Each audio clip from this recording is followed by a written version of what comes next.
अस्सलाम वालेकुम। क्या हाल चाल, उम्मीद करते हैं कि आप खैरियत से होंगे और हमारी दुआ है कि आप हमेशा खुश रहें, हंसते और मुस्कुराते रहें और इसी तरह हमें अपना प्यार दिखाते रहें। बिल्कुल जी, मेरा नाम मुअज़्ज़म अली, मैं हूं तारिक महमूद, मैं मोहम्मद यूसुफ। तो आज हम जिस वीडियो पर रिएक्ट करने जा रहे हैं, वीडियो का टाइटल है Mughal garden rename Amrit Udyan in Delhi, huge controversy over name change.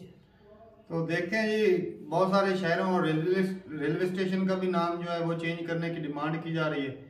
तो ये जी क्या चेंज हो गया, वीडियो देखते हैं और अपना रिव्यू ऐड कर देंगे। कौन करता है जी? 3, 2, 1 नमस्कार नहीं, वेलकम यू वर्ल्ड अफेयर्स। मैं प्रशांत धवन। नाउ रिसेंटली एक मेजर डेवलपमेंट हुई है। मुगल गार्डन्स का नाम चेंज कर दिया है भारत सरकार ने, मुगल वर्ड हटा दिया गया है। यहाँ पर आप देख पाओगे government renames Delhi's Mughal gardens to Amrit Udyan. एक बहुत ही ज़रा बड़ा मूव है, क्योंकि देखिए राष्ट्रपति भवन की ना एक बहुत ही आइकॉनिक जगह थी मुगल गार्डन, और यहाँ पे आप देख पाओगे अब जो मुगल गार्डन की नेम प्लेट यहाँ पर लगी होती थी ये हटा दी गई है। ये पूरा जो गार्डन है अब इसको हम बुलाएंगे अमृत उद्यान। जो मुगल गार्डन की नेम प्लेट थी उसके साथ क्या किया गया, देखिए ये अपनी सवारी पे रवाना हो चुकी है और लगता नहीं है कि वापस आने वाली है बहुत लंबे समय तक। और इसकी जगह अब आप देख पाओगे नए बोर्ड्स हर जगह लगा दिए गए हैं।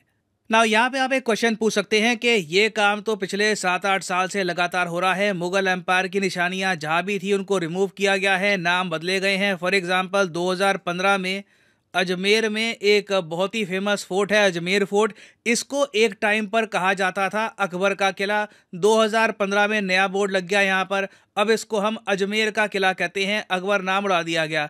उसके अलावा दिल्ली में भी आप देख लो, औरंगजेब रोड बहुत ही ज़्यादा प्रोमिनेंट रोड थी दिल्ली की, इसका नाम बदल दिया गया और अब हम इसको बुलाते हैं एपीजे अब्दुल कलाम रोड। और इतना ही नहीं है, मोस्ट रिसेंटली आप देखोगे तो जो आगरा के मेयर हैं इन्होंने तो ये तक कह दिया कि औरंगजेब एक आतंकवादी था, एक टेररिस्ट था। और इसी वजह से जो भी प्लेक्स है पूरे आगरा में जहाँ पे औरंगजेब का नाम लिखा हुआ है, कोई सड़क है, कुछ गली, कहीं पर भी अगर औरंगजेब का नाम वहां पर है तो इसको रिमूव कर दिया जाएगा। तो ये काफी स्टेट्स में हो रहा है, मगर दिल्ली में जो प्रेसिडेंट्स हाउस है ना वहां पर मुगल गार्डन का नेम चेंज करना एक बड़ा मूव है, क्योंकि हिंदू महासभा बहुत ही लंबे समय से डिमांड कर रही थी कि कितना अजीब है कि प्रेसिडेंट्स हाउस वहां पर एक बहुत ही सुंदर गार्डन, अब उस गार्डन को मुगलों ने तो बनाया नहीं है। प्रेसिडेंट्स हाउस ऐसा तो है नहीं कि एक बिल्डिंग थी जो एक टाइम पे मुगलों ने बना रखी थी, फिर ब्रिटिशर्स आए उसको अपग्रेड किया, वो तो बिल्कुल खाली जमीन थी। ब्रिटिशर्स ने वहां पर एक प्रेसिडेंट्स पैलेस बनाया है। तो राष्ट्रपति भवन के अंदर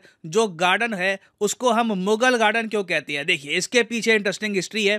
पहली बात तो ना, मुगल गार्डन एक स्पेसिफिक गार्डन को नहीं कहते, ये एक टाइप है गार्डन का। जिस तरीके से आर्किटेक्चर होता है जी, इटालियन आर्किटेक्चर, यूरोपियन आर्किटेक्चर हो गया, चाइनीज आर्किटेक्चर है, इंडियन आर्किटेक्चर है, उसी तरीके से गार्डन बनाने का भी एक टाइप होता है जिसको कहा जाता है मुगल गार्डन।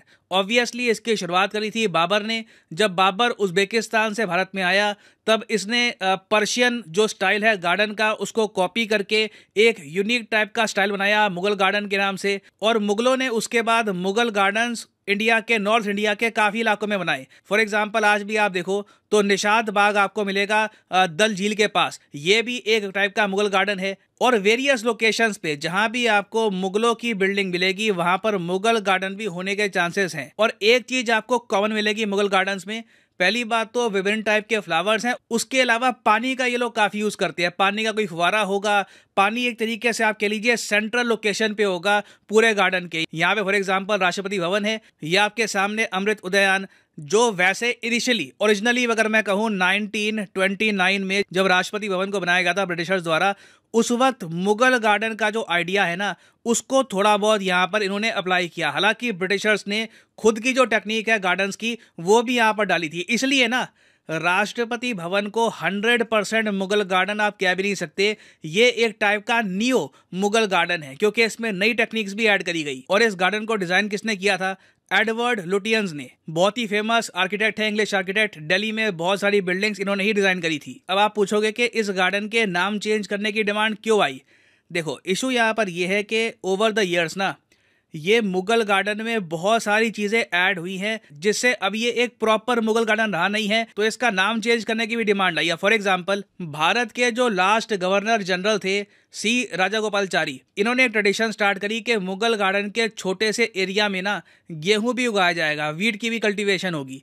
उसके बाद ओवर द इयर्स जो भी हमारे प्रेसिडेंट आए हैं ना, उन्होंने मुगल गार्डन में, या जिसको अब हम कहेंगे अमृत उद्यान, वहां पर अपनी अपनी तरफ से चेंजेस किए हैं। फॉर एग्जांपल, जब KR नारायणन साहब बने देश के प्रेसिडेंट, तब इन्होंने एक बहुत ही important rain water capture system यहाँ पे इंस्टॉल किया था, ताकि अंडरग्राउंड वाटर जो है ना यहाँ पे, ये अपने आप रिचार्ज होता रहे। फिर 2002 में डॉक्टर APJ अब्दुल कलाम ने ना यहाँ पर आयुर्वेदिक और यूनानी मेडिसिन की कल्टीवेशन भी स्टार्ट करी। इन्होंने कहा कि हर जगह ट्यूलिप के फ्लावर वगैरह नहीं, यहाँ पे आयुर्वेदिक मेडिसिन को भी हम प्रमोट करेंगे, क्योंकि देखो इस गार्डन में ना जो भी होता है पूरे इंडिया में इसकी न्यूज़ बनती है, न्यूज़पेपर्स इसको कवर करते हैं, तो हर प्रेसिडेंट ने अपनी तरफ से कुछ ना कुछ एडिशन किया है इस गार्डन में। उसके बाद 2008 में आप देखो तो प्रेसिडेंट प्रतिभा पाटिल ने एक प्रोजेक्ट यहाँ पर स्टार्ट किया था, प्रोजेक्ट रोशनी के नाम से, जिससे अर्बन इकोलॉजिकल सस्टेनेबिलिटी का मॉडल बनाया गया इस गार्डन में। फिर 2015 में प्रेसिडेंट प्रणब मुखर्जी ने एक सीवेज ट्रीटमेंट प्लांट यहाँ पर बनाया, जिससे क्या होता था कि जो पानी ऑलरेडी यूज हो चुका है उसको इस प्लांट से ट्रीट करके हम रिसाइकल कर सकते हैं और वापस गार्डनिंग में इस्तेमाल कर सकते हैं। तो ये जो सारी चीजें ना धीरे धीरे ऐड होती रही, और अब मुगल गार्डन वो मुगल गार्डन रहे नहीं है जो ब्रिटिशर्स ने इनिशियली बनाए थे। तो हिंदू महासभा ने 2018-19 के टाइम से ही ये डिमांड करनी स्टार्ट कर दी थी कि मुगल गार्डन का नाम चेंज करके राजेंद्र प्रसाद उद्यान रखिए, मगर इन दी एंड सरकार ने यहाँ पर नाम रखा है मुगल गार्डन का अमृत उद्यान। अच्छा, उद्यान का मीनिंग क्या होता है? उद्यान का मीनिंग ये होता है गार्डन, बगीचा। और जैसे कि आप इमेजिन कर सकते हैं, ये जो नाम चेंज किया गया है इसको लेकर अब कंट्रोवर्सी भी स्टार्ट हो गई है। कई पॉलिटिकल पार्टीज हैं, ये करंट गवर्नमेंट की आलोचना भी कर रही है, ये कहकर कि नाम आपने क्यों बदला, नाम बदलने की आपको आवश्यकता क्या थी। तो यहाँ पर मैं आपसे जानना चाहूँगा, क्योंकि कमेंट सेक्शन में आप लोग काफ़ी अपने जो ओपिनियन है ये रखते हैं, मैं जानना चाहूँगा कि आपके हिसाब से जो ये नाम चेंज किया गया है ये जस्टिफाइबल है, या फिर आप मानते हैं कि इसको मुगल गार्डन ही कहना चाहिए, क्योंकि ये एक टाइप ऑफ गार्डन है। ये ऐसा नहीं है कि मुगलों की याद में हमने बनाया है। अगर मान लो कल को कोई अमीर आदमी है, उसके पास पैसे हैं और उसको भी अपनी ज़मीन पर अगर बनाना है मुगल गार्डन, तो पैसे खर्च के वो भी बना सकता है। It is only A type of garden. तो लिखिएगा इसके बारे में कॉमेंट सेक्शन में।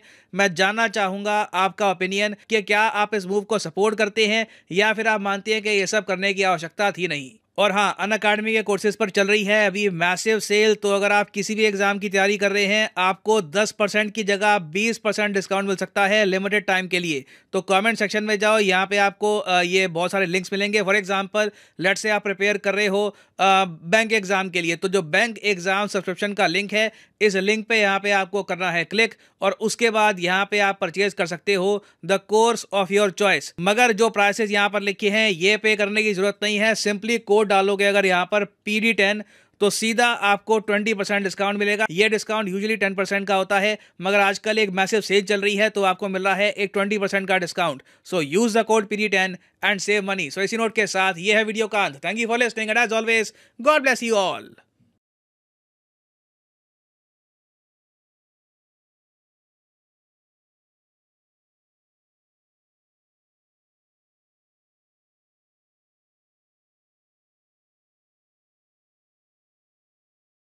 चलो जी, वीडियो खत्म हो गया। और भाई साहब ये ना शुरुआत हो चुकी है, वो गाड़ियों में ना नाम जो है वो पुराने वो ला देकर ना भेजना शुरू कर दिए। और मेरे ख्याल में भेजेंगे भी, सर बोल रहे थे कि ऐसी जगह भेजेंगे वापस भी नहीं आएंगे कुछ सालों के लिए वापस। नहीं वापस ये कुछ सालों के लिए, ये कुछ सालों का बोला है भाई। नहीं ये तो कभी भी नहीं। अगर ये तनाजात बढ़ते गए तो भाई फिर मुसलमान जब, लेकिन ये है ना, देखो भाई साहब, उस नाम से भी इतनी एलर्जी या हटाने का कोई मकसद या कोई वजह तो होनी चाहिए थी ना। वजह है क्या? उन लोगों ने भाई ज्यादतियां की है, मुगलों ने ज्यादतियां की थी, मंदिर गिन के तोड़े हैं भाई, फिर चुभती तो है। औरंगजेब ने क्या किया था? मंदिर तोड़े थे भाई। अच्छा, उस लिहाज से तो भाई साहब सही बात है, उसने मंदिर तोड़े थे। आज लेकिन आज ये नाम चेंज कर रहे हैं, इसके अगर कंट्री के ऊपर बुरे असरात पड़ने शुरू हो गए तो फिर कुछ नहीं पहले होता, कर देते हैं। ये कुछ नहीं होता। ये यार अगर पहले भाई इतने पावरफुल नहीं थे ना, पहले और बात थी, अब और बात होगी। अभी जो है ना, तो मतलब कि फिर यही हुआ ना कि पावर का गलत इस्तेमाल हो जाएगा। वन साइडेड पावर का इस्तेमाल वन साइडेड हो जाएगा। बात ये कि जब उनके पास पावर थी फिर वो उन्होंने भी हिंदुस्तान में जो नाम चेंज किए थे, वो दौर बहुत पुराना वो भी है, ये भी वही दौर नहीं भाई साहब। एक तरफ दौड़ करना सबका साथ सबका विकास, और दूसरी तरफ सिर्फ अपनी कौम को प्रमोट करना, ये तो फिर ऐसे तो नहीं ना चलेगा, इससे तो मुल्क में खराबियां पैदा तो वो लुटेरे थे। अच्छा ये उन्होंने बनाया भी नहीं है, सिर्फ ना एक टाइप है। हाँ बात तो बनवाया तो उन्होंने नहीं सर कह रहे हैं तो भाई और गार्डन बना देते, उसका नाम रख देते भाई। हाँ नए सिरे से आज के जमाने से जो पहले सवाल तो उठता है ना तारक भाई, नाम चेंज करने की कोई खास वजह, बात को जितना खींच लो उतनी लंबी हो जाती है। मकसद ये है कि उन्होंने नाम चेंज कर, अपना कंट्री है अपना भाई, उनका वो तो उनका हक बनता है, वो जैसे मर्जी कर सकते हैं। कहते हैं ना जिसकी लाठी उसकी भैंस।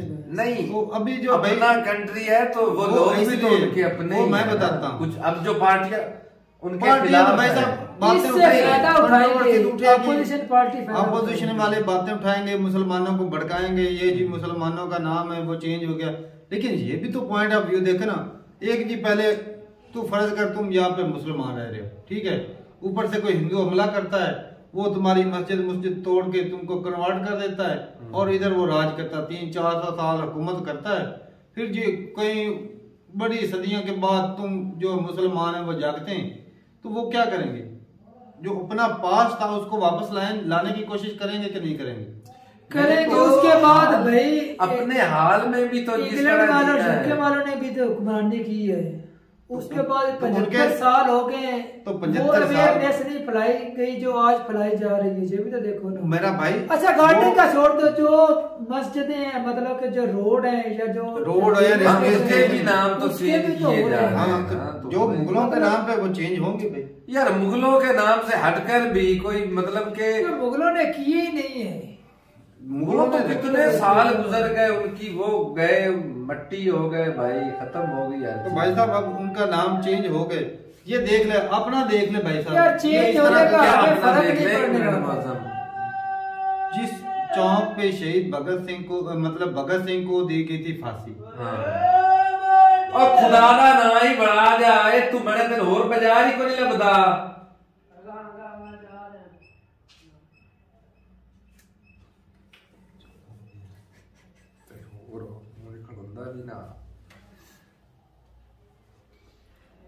तो भाई साहब बात करें पाकिस्तान की, तो पाकिस्तान में जहां पर भगत सिंह को फांसी दी गई थी, वो कई दफा अर्जी दी जा चुकी है कि इस चौक का नाम जो है ना वो भगत सिंह चौक के नाम से रखना चाहिए, क्योंकि हिस्ट्री में भगत सिंह का भाई आजादी की लड़ाई में बहुत बड़ा नाम है। तो अगर उनके नाम पे वो चौक का नाम रख दिया जाए तो पाकिस्तान की शान में गुस्ताखी हो जाएगी? नहीं होगी। वो नहीं रखा नाम, वो नहीं रख रहे, शादमान चौक रखा भाई, तो भगत सिंह के नाम पे रखा जाता तो वो क्या तकलीफ है? सेम भाई साहब जैसे आप लोगों को प्यारा है ना ये वो चौक, हालांकि वो हिस्ट्री के रिलेटेड था, वो ज्यादा फेमस होता होना हमारा तो उससे कुछ भी नहीं था, लेकिन हक बनता था कि भाई रख देते, क्योंकि उस बंदे की बहुत बड़ी कुर्बानी है। सही बात, आजादी के लिए ना, उस कुर्बानी को हमेशा याद रखेंगे भी, जैसे वहाँ पर लोग जाते हैं उसका नाम पढ़ेंगे, उसकी तस्वीर। बिल्कुल जी बिल्कुल सही बात है, मतलब ये हमें भी गर्व होता भी हमारे इलाके में है। तो यहाँ पर भाई बात ये आ जाती है कि कहीं ना हिस्ट्री को मुकम्मल तौर पे मिटाने की कोशिश की। ऐसा ही है कि जो ये हिस्ट्री चलो बुरी सही थी, तो हिस्ट्री उसको आस्ता आस्ता जो है ना हिंदुस्तान ये है ना उससे बैड इम्पैक्ट भी तो पड़ेंगे ना शायद। कुछ इम्पैक्ट नहीं पड़ रहा अभी जो हालात है भाई, मैं बताता हूँ अभी जो है ना भाई साहब जो हालात है ना भाई, बंदा खाने को कमाई को, ये लड़ाई झगड़े में वेले बंदे पड़ते हैं। नहीं वेले नहीं, सियासत तो आएगी ना, भाई साहब सियासत वाले तो बेचारे लोग लो जी सियासत वाले अब बेचारे हो गए, वो ना वो उन बेचारों को इस्तेमाल करते हैं जो भाई अंधभक्त होते हैं। हाँ ये बात, तो वो उनको इस्तेमाल करते हैं। बाकी भाई अगर नाम चेंज हो जाए तो भाई क्या फर्क पड़ता है, नाम और ये अमृत क्या नाम था उद्यान, तो ये भी बड़ा प्यारा अमृत भाई, वो मतलब उसका ये है कि मेरे ख्याल में जो अमर हो जाना, ऐसा पानी जिसको पी के बंदा अमर हो जाता है, तो ये ऐसा बाग है। तो भाई ये नाम भी बड़ा प्यारा है। इस तरह जितने प्रेसिडेंट आए उन्होंने अपने हिसाब से वो लगाई उसके ऊपर, वो तो पेड़ पौधे लगाते रहे, नाम तो किसी ने भी चेंज नहीं किया। हाँ नाम नहीं यार जो पानी पहले इस्तेमाल हो गया, लेकिन ये भाई साहब अभी ना अभी ये सियासत जो है ना ये पुराने नाम चेंज होने पे ही चलेगी, कोई और मुद्दा बचा नहीं तो चलो यही चेंज। वो हमारा ना एक जुगते मारता है वो जफरी खान, हाँ। वो कहता है पाकिस्तान कभी आटे का रेट बढ़ा देता है, कभी चीनी का रेट बढ़ा देता है, और कुछ मिले ना मिले तो घंटे ही बढ़ा देता है। तो वो बात है कि अभी इंडिया में कुछ और बदले या ना बदले, बागों के नाम बदल जा रहे हैं। और पिछले दिनों में एक पोस्ट पढ़ा था, वो बिलावल भुट्टो साहब बोल रहे थे भी ना हम पुराना पाकिस्तान लेकर आएंगे। वो बोल रहे हैं पुराना पाकिस्तान को छोड़ो, तुम पुराना जमाना ले आए हो ना, आटा मिल ये हिसाब उधर ना होना शुरू हो जाए। अच्छा तो बात ये भाई साहब के ये जो नाम चेंज होने से ना किसी फर्क तो पड़ता नहीं, नाम ही है ना, वो मुगलों का वो तो मार खा गए चले गए। लेकिन मुद्दा ये है कि अभी जो वहां के जो 20-25 करोड़ मुस्लिम हैं, तो क्या ऐसा करने से वो हट नहीं तारक साहब ना, तो यहाँ पे सवाल जो मामला लाइन असल में ना एक वो मेजर साहब कहते हैं ना कि दीवार के साथ लगाना, धीरे धीरे हालात उस तरफ चले जा रहे हैं, यकदम से बिल्कुल नहीं लेकिन धीरे धीरे हालात उस तरफ से जा रहे हैं। तो भाई साहब यार है उनका कंट्री, उनको सोचना चाहिए, सारे मज़हब को साथ लेकर चलना चाहिए ताकि ना दंगे फसाद नहीं चलेंगे तो भाई साहब तरक्की रुक जाएगी। नहीं भाई साहब वो मुगलों को मिटाना चाहते हैं, मुगलों को मिटाना बनता भी ठीक है, मिटाएं वो भाई। लेकिन उन्होंने उन्होंने क्या किया, इस्ते लूटी, जबरदस्ती की, मंदिर तोड़े। तो भाई साहब अब ऐसे हालात में जब ताकत तो आ गई है तो भाई साहब उनका बनता है, भाई हक बनता है। तो ठीक है भाई, अपनी राय जरूर बताइएगा कमेंट सेक्शन में। और ये तो चलो मुगलों के थे, तो और जो पुराने जो आर्किटेक्चर हैं, जो राजा महाराजा के नाम पे जो बिल्डिंग बनी है, उनके भी नाम चेंज हो गए या फिर वो वही रहेंगे? होंगे तो, अगर आस्ते आस्ते ये ट्रेंड हो गया ना चलना शुरू तो फिर होंगे सभी। क्योंकि अगर एक आधा किया दंगे फसाद नहीं हुए तो फिर आस्ते आस्ते वो सारे करना शुरू होंगे। अगर शुरू से काम खराब होगा तो फिर हो सकता है वो कुछ देर की। असल में ये बिल पास होते हैं ना पार्लियामेंट में, तो पार्लियामेंट में भाई साहब उनकी मेजोरिटी है, तो कोई बंदा रोकने वाला तो है नहीं। तो ठीक है भाई, मिलते हैं नई वीडियो के साथ, तब तक के लिए इजाजत दें। अल्लाह हाफिज।